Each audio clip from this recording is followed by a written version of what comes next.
Hey! Salut à toi mon ami. Ce matin je me suis dit je vais aller faire un petit coucou à l'océan. Et je me suis dit que j'allais faire une petite longue vidéo. Alors nous sommes le 5 mai 2025. Je suis sur la jetée de Santa Monica et il est 9h12 du matin. Ambiance un peu grisou, ce qui est rare, mais qui me rappelle l'ambiance océan phare du Maine.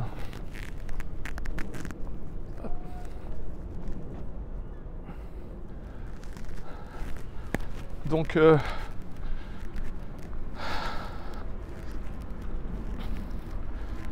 vous emmène avec moi pour voir un de mes rituels du matin. J'adore, j'ai trop besoin de vivre près de l'océan. Et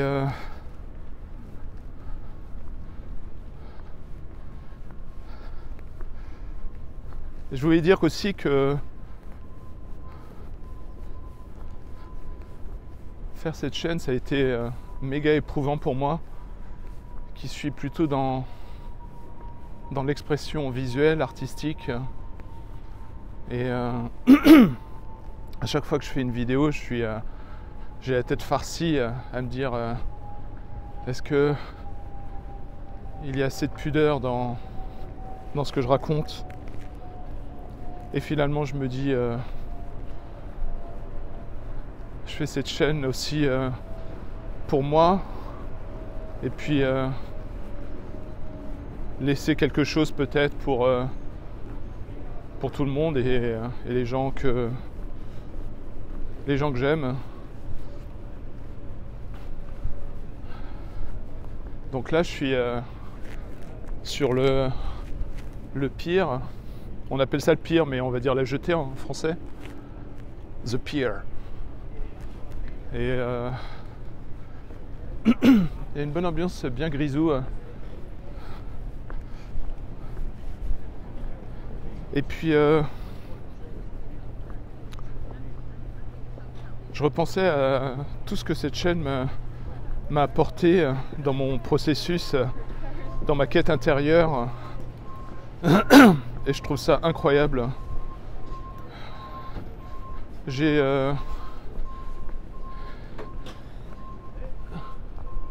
une sorte de petite angoisse, ou on va dire une petite obsession qui m'a été inspirée par cette phrase que je répète tout le temps de Carl Jung. La majorité d'entre nous traverseront nos vies sans savoir qui nous sommes. Et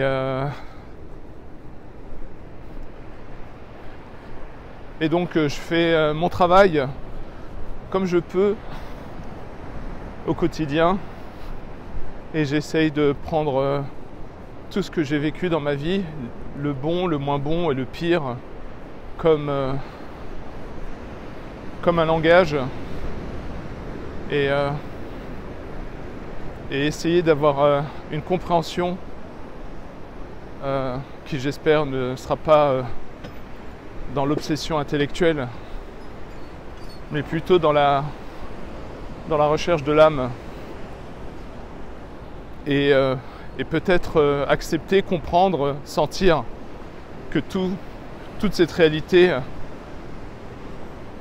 nous y compris, faisons peut-être partie d'une conscience supérieure. Là, je réalise à quel point, des fois, quand je suis dans mes réflexions, il y a un côté fumette. Mais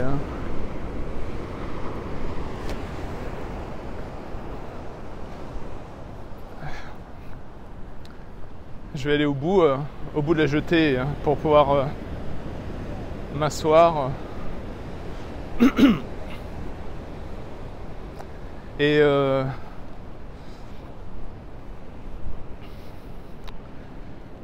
grâce à vous, hein, grâce à la chaîne, j'ai fait énormément de découvertes et j'ai pu poser un regard tendre sur moi et sur mon enfance, sur mon vécu et réaliser tellement de choses.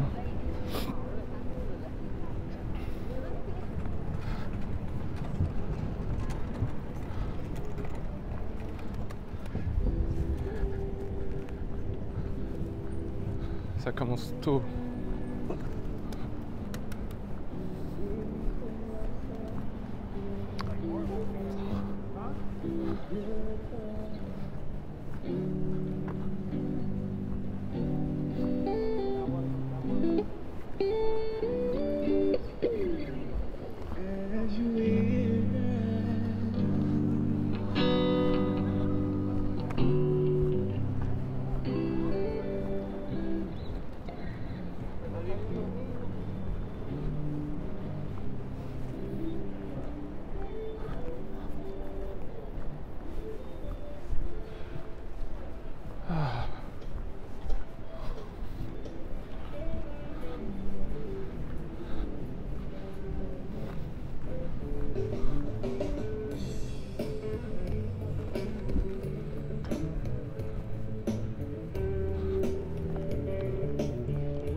J'espère que je peux trouver un endroit assez calme, suffisamment calme. Est-ce que je mets ça là ?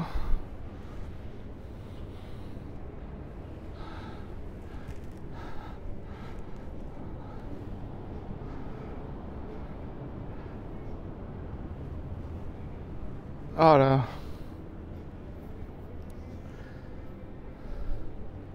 C'est marrant parce que plus je fais des vidéos et plus je pénètre dans des parts intimes de moi et plus les vidéos deviennent de plus en plus difficiles à faire. Peut-être que ça passera, mais ou peut-être que je devrais les faire en anglais, histoire de rendre l'exercice encore plus inconfortable.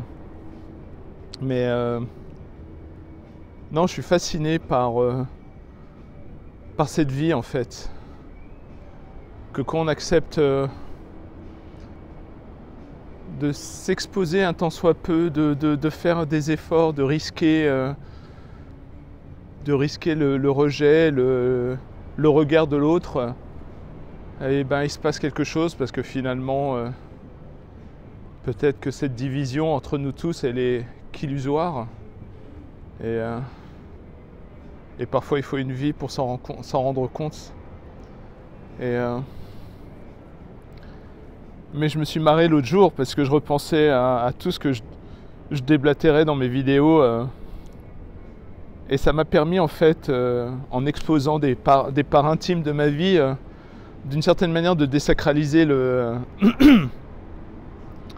cette enfance, cette pression familiale, les dysfonctions, les horreurs, et les bons moments aussi, hein. Je veux dire,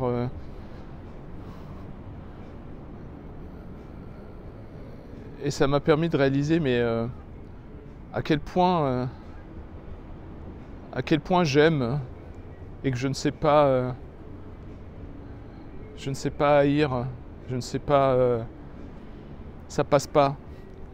Bon, ça veut pas dire que je vais prendre un café avec quelqu'un qui m'a fait du mal, mais je me suis rendu compte qu'en fait, depuis que je suis gamin, je suis en amour permanent, comme une lampe allumée avec une batterie infinie. Et j'aime et j'ai aimé toutes les personnes que j'ai croisées dans ma vie. Et peut-être que c'est aussi un reflet de mon hypersensibilité. Et en fait, je crois que quand t'es gamin, quand tu arrives dans cette vie, tu es cette âme qui est la plus proche de Dieu, on va dire. Et que tu es que amour, en fait. Tu es tellement amour que finalement, tu vois même pas que tu te sens uni avec tout ce qui t'entoure. Je suis sûr que quand t'es bébé, t'as l'impression de faire qu'un avec la mer, avec l'environnement, avec l'arbre, avec l'oiseau. Et après, quand ton ego se développe, eh ben, tu te sépares des choses. Tu t'identifies à ton ego. Et moi, je sais, j'en suis sûr, depuis que je suis petit, je suis en mode amour permanent. Et c'était méga frustrant parce que je rêvais que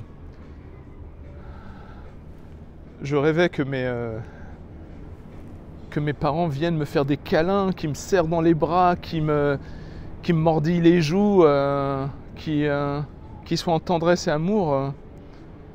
Et c'est pour ça que j'ai eu cette incompréhension qui est en train de se résoudre pendant toute ma vie. Et je suis passé de l'autre côté, je suis passé en mode cérébral, en essayant d'avoir un esprit ultra analytique et en pensant que si j'étais dans l'intellect pendant suffisamment d'années, j'arriverais à comprendre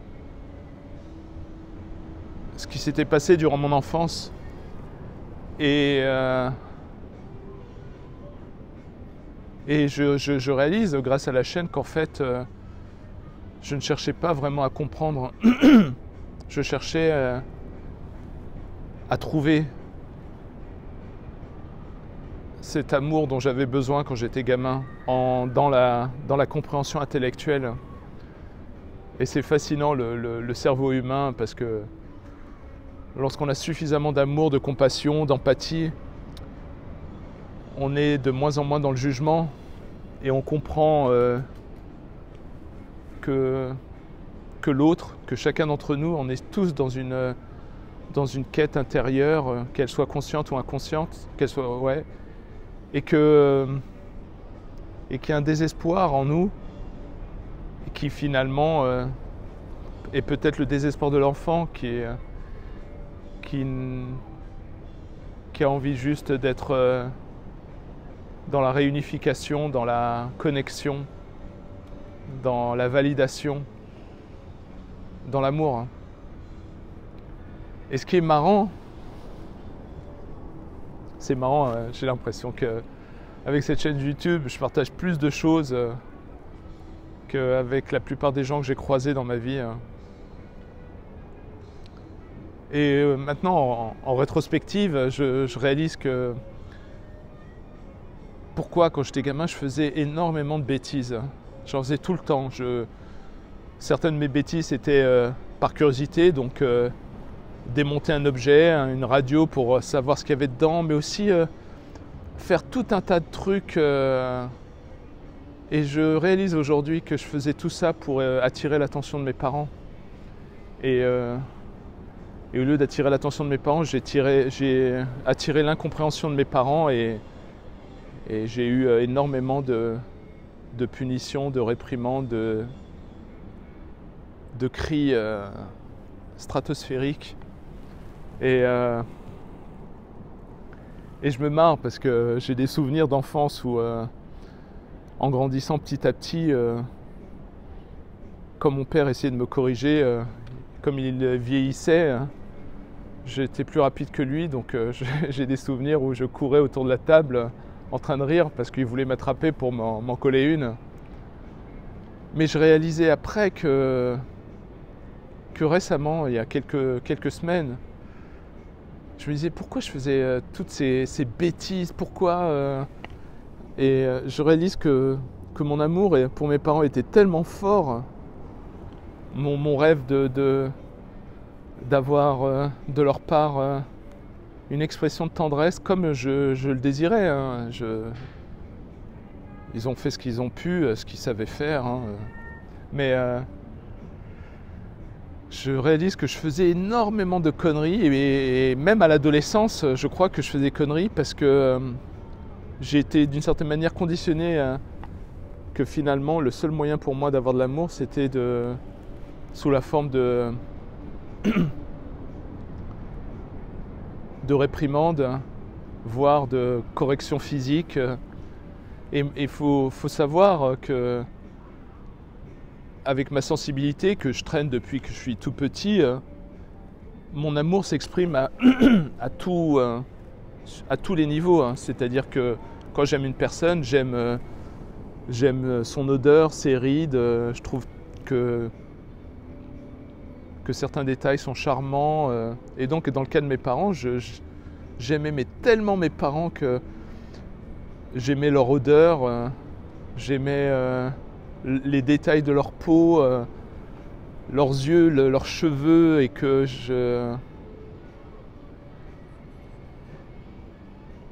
Et donc, cette soif d'avoir cette validation extérieure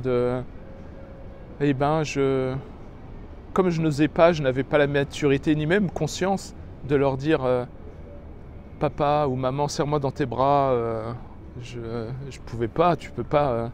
Sans compter que ils étaient méga dysfonctionnels dans leur rage et leur colère entre eux. Et donc je me suis mis à faire plein de disputes, à faire plein de conneries. Et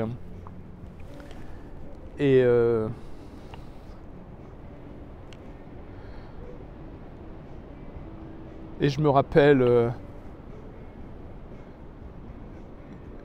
que tout ce que je faisais, c'était pour attirer l'attention, pour que mes parents me confirment qu'ils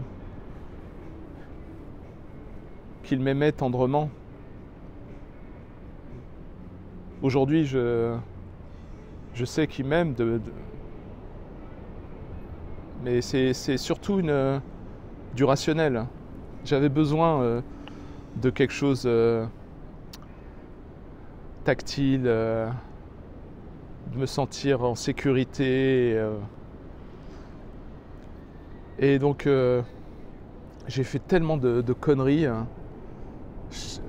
que je crois que j'avais 17 ans. À un moment donné, je traînais avec quelques racailles de cité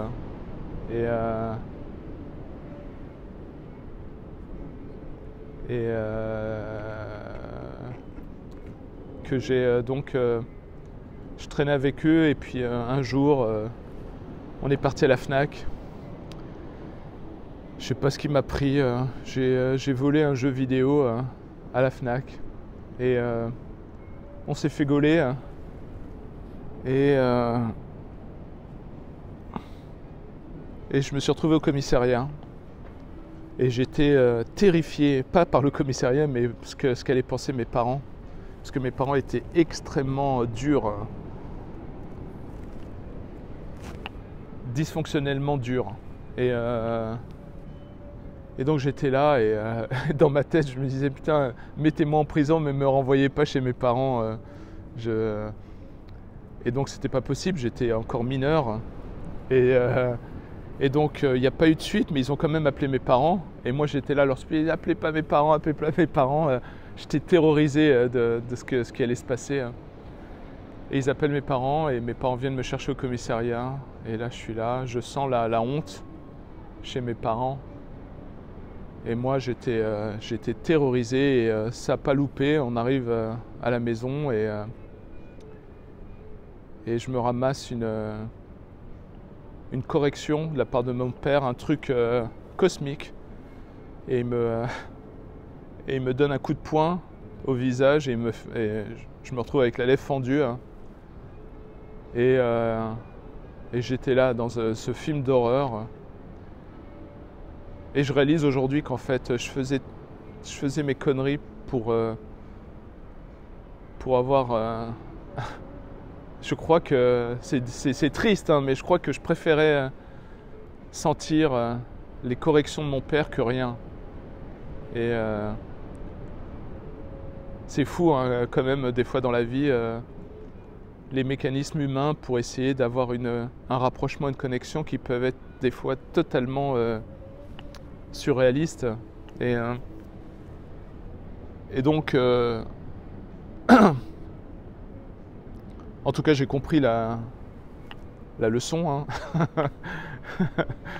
Mais aujourd'hui, je regarde ma version de qui j'étais quand j'avais 17 ans avec de la tendresse.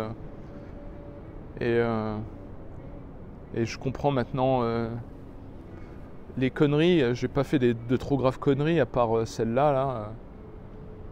Là. Mais aujourd'hui, je comprends que c'était presque un désir chez moi de connexion et de désespoir. Et aussi de conneries parce que j'étais un jeune crétin, quoi. Mais voilà, ce que je voulais dire, c'est que avec cette chaîne, il y a des choses qui se révèlent petit à petit à moi dans cette quête intérieure. Et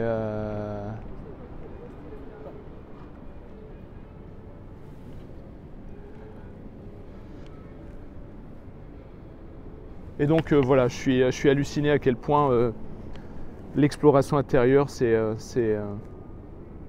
quelque chose de tellement étonnant, magnifique. Je vous invite à faire de même si vous avez envie. Hein.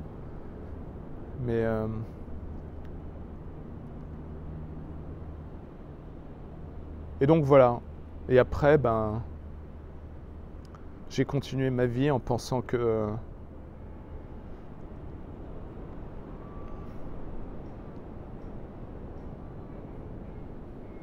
les choses allaient se passer normalement et que j'aurais un semblant de contrôle sur ma vie.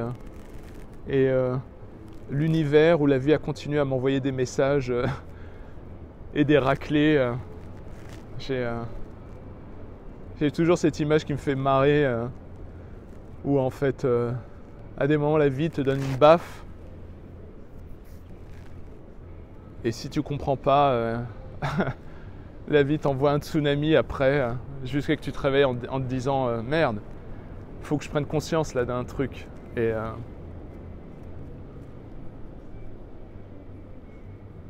donc voilà, je voulais pas faire une vidéo trop longue, donc je pense que c'est le bon timing pour moi d'y aller.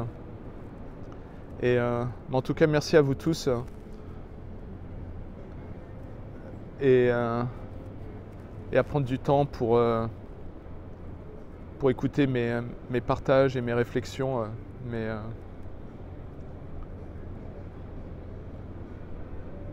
En tout cas, j'ai l'impression de commencer à voir la lumière au bout du tunnel. Voilà. Bon, en tout cas, je vous souhaite joie, lumière, inspiration et épanouissement. À bientôt. Salut.